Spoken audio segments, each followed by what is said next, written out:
Right, I've deliberately put the camera right on him now and he's looking all uncomfortable. Whenever I film him, he fucking hates it. He always looks away. But now he knows I'm making a video, he's going to do. This is what he wanted to do the other night. He wants this pillow. He just needs to fucking hurry up and plot up, mate. That's all. Just squash you down. I love you, but sit the fuck down. That's what he's going to end up doing anyway. I'll peer over him for now. I'm hiding behind a cat. So anyway, how was my day? My work went well, but I got quite into it and I did a lot of reading around and I just messaged the dude and I was like, do you know what? I was going to have something ready for you today, but I'm not. I said, give me another day or two on it. Let me think. And I didn't ask him, I told him. I said, give me another day or two. Basically, I said I should be able to come up with something all right because I'm researching something for him. And for the purposes of doing something, but I'm already revamping the plans. As I'm researching it. God, just sit down, dude. Just sit down. You can have the attention. You just need to sit. There we go. Just bless him. But I liked his response actually. He said, no, thanks a lot for doing this. He said, I'm really not concerned about how long it takes you. He said, I'd rather it was done right. He said, because it's quite complicated, as you've been finding out. So I can see why, again, I can see he's not palmed off some shit job, but it's involved. You just got to be careful what you're looking at and, not end up wasting time, basically. So it's all right. It's a little project that I've been doing little bits of. And it sparked my brain off because I started to, I've already decided how to tell him to use me. So don't give me the two together like that again. Give me that bit and then give me that bit. Because at the moment I'm still trying to make plans that tie in both of them. But that's what he needs to do. But I was already thinking, right, I know what I need to read up on. None of the shit he told me about, I need to read up on that. Because then when I was looking at the websites, I was inside their heads already. So yeah, it's nice. Hopefully, I mean, if it works, it will be really cool. It will be something really fucking useful. But it's just useful in the fact that it's a job that he needs doing and he hasn't got time to do it, so he's got me to do it, and then that's useful. Yay! I had to go to Boscombe today. That was the other reason, was I'd forgotten all about picking up my next lot of meds. And oh my God, the world was topsy-turvy today, right? I did everything right. I did everything classic Mikey, right? I emailed this morning about the meds when I'm gonna run out, right? And no, I didn't email, I phoned. Because I emailed on Monday. To be fair to me, I did it wrong at the start of the week because I went in there in just about plenty of time and had my passport with me. But fortunately, I didn't even need to go down there and I didn't need to bring my passport. So all of that cycling in agony was a waste. Because she said, it's really easy now. You don't need to do that anymore with your passport. You just literally email your name and your date of birth. Because I think they've figured out that everyone that they've got registered has got a different name. Probably it's only surgery, isn't it? A couple of hundred people, a few hundred people, whatever. Don't know how big it is. There's fairly big, 5 doctors, something like that. Well, they got 500 people, something like, I don't know how many a doctor fucking has. Anyway, name, date of birth, meds, and she said 5 working days, and it was like they all used to say that. It all used to be 3. I was like, I'm not being funny. When I lived across the fucking road, which I did, it was well handy. I lived like a 2-minute walk away. I could come in on a Friday morning and have it ready by 2 o'clock. You've got to see my doctor. She's cool, my doctor.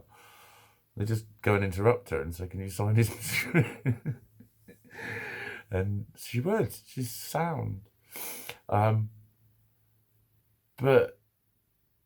like, I've rung up this morning and you can't speak to anyone. It said you've got to leave a message and we'll get back to you. And I was waiting all day and I was like, well, I've rung the chemist, I've rung the fucking doctor, and no one's got back to me.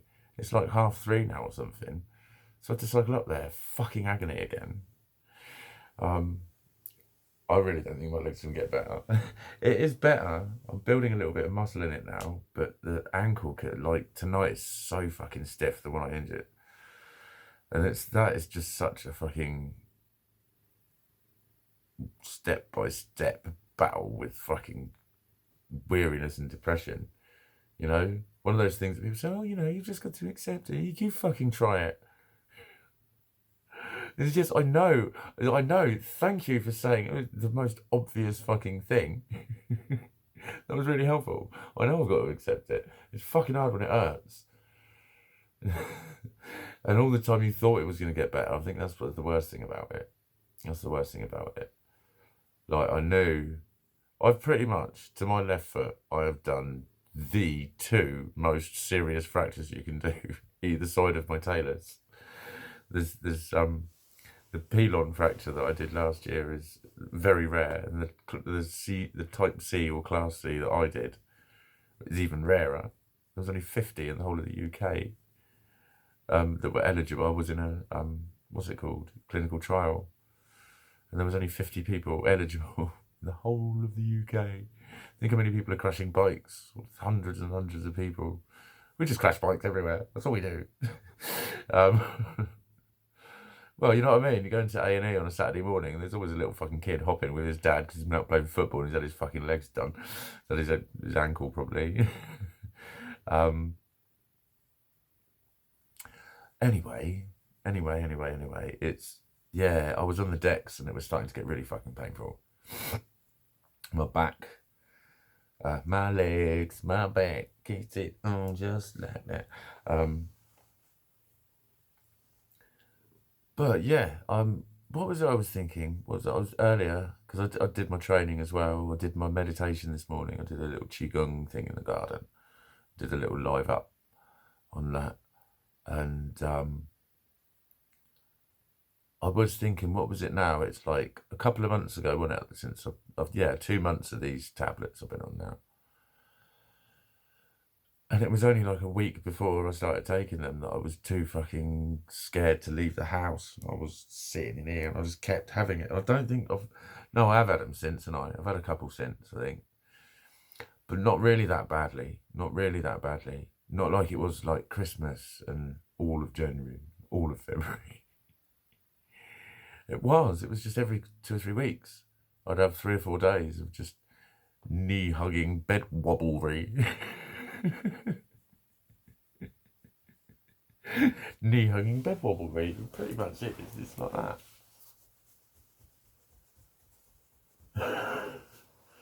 Hello. He just looked all concerned. He's like, you're not doing that again, are you, Dad? Fucking annoys me when you do that. I'm sitting here. Oh, he's so lovely. He's so lovely, doubly, wobbly, woo. He's come right off camera for this one. He's on his back with his belly up and he's got a paw on my hand. Look. Oh, just off shot there.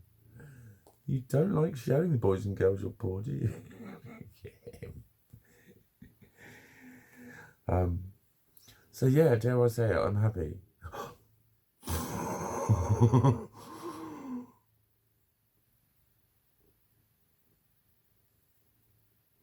Hasn't happened yet. Literally, I can remember the last time I said that. Laughingly to myself. And I went, this will be one of those times that you look back on and think, it was really nice, I'm really happy. This will be one of those memory times. And it was that night. Everything changed. And it's like I'd been not saying it deliberately, thinking I'm not going to tempt fate this time. I am not going to tempt fucking fate anymore. But there you go. Your thoughts create your reality. Or the instant fucking opposite immediately. I've had that a lot. It's like so many times I think they fucking don't, mate. They fucking don't. Seriously, I've been living in negative affirmations and had the world fall at my feet. It does happen the other way around as well. But yeah, I am kind of happy. I'm kind of happy. I remember saying that to the girl that interviewed me for the Pit, and she, you know, like way earlier in the conversation, she talked about my mood, my general mood, and she said, "Are you happy?" And I was like, "No, I'm not." Like, if you actually ask me objectively, are you fully contented with everything? I'd be like, "No, I'm not." Like, I'm not content enough with my unreliable fucking moods and my unreliable, all sorts of shit. And that's what she'd said. She just went, "Are you happy?" And I was thinking, "No." And she was like, "Have I missed something?" And I went, "What?" It was really weird because she thought that I understood the question. And what she was saying is, "Are you happy that we're done?" That everything's been covered, sort of thing. And I just went, "No." And then she was like, "No, we've done that bit." And even she started laughing. Even she started laughing at me. You happy? No, I'm not happy. Have you ever tried that one? When telesales ring you, it's brilliant. It's fucking brilliant, right? When they go, "How are you this morning?" You just go, "Well, not really that well, actually." Try it. Try it. I've done it a few times. Just say, "Terrible. I'm so glad you called. I just want to talk to someone." They normally start laughing. My best one ever is I managed to buy a conservatory, right? I got quite far into the conversation and it's her fault because I gave her every fucking warning, because I answered the phone. This wasn't that long ago. It was about 2003. And she answered I answered the phone and she said, blah, blah. I knew it was telesales straight away. And she said, "I was wondering if you were interested in having a conservatory built." And I said, "Yeah." And she was like, "Really?" And I said, "Oh my God, yeah, I am." I said, "I have been waiting for someone to call me." Now that was her fucking clue. Because my fucking idea with telesales always was, look, if I want to buy something, I will go out and fucking look for one. I don't sit at home waiting for someone to ring me up and go, "By the way, do you want to buy some double glazing? Do you want to buy a car? Do you want to buy whatever?" I'll be like, if I want to buy it, I'll consider which one I want to buy. I'll go and buy it.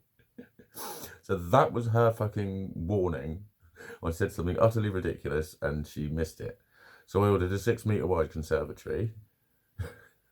I used to build conservatories, so I knew like a 6 metre by 4 metres, you're talking like a 40 grand job. She was thinking churchy, right? So I said, it's about 6 metres wide. I'd like to go, quite a few, what, sort of 3 or 4 metres, something like that.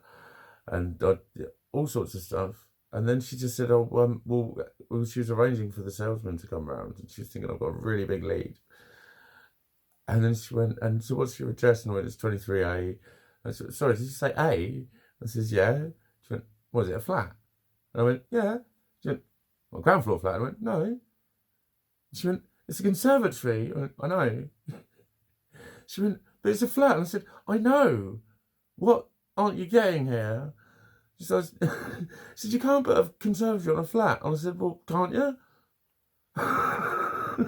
Seriously. She said, "How do you think we're going to put it up there?" And I said, "I don't know. You're building it." Literally, fucking best conversation of my fucking life. I was in fucking tears. Honestly, I was in fucking tears. I just said, I thought you were going to screw it. I thought, I don't know, screw it to the wall. That's what I said. "I don't know. You're building it." And she was going, "What?" She kept saying, "What?" I said, "You went screw it to the wall or something." And I can't remember what it was that she said. I can't remember what it was that set me up for it. I said, "Look, you didn't phone up and ask me if I lived in a flat. You asked me if I wanted a conservatory." And I thought, "Oh, yes, please. That would be nice to walk out of my kitchen into a conservatory." I didn't think any further than that. So anyway, I just had to tell that story because I love it. And that's just the end of this video. I hope you're laughing as much as I am. She wasn't.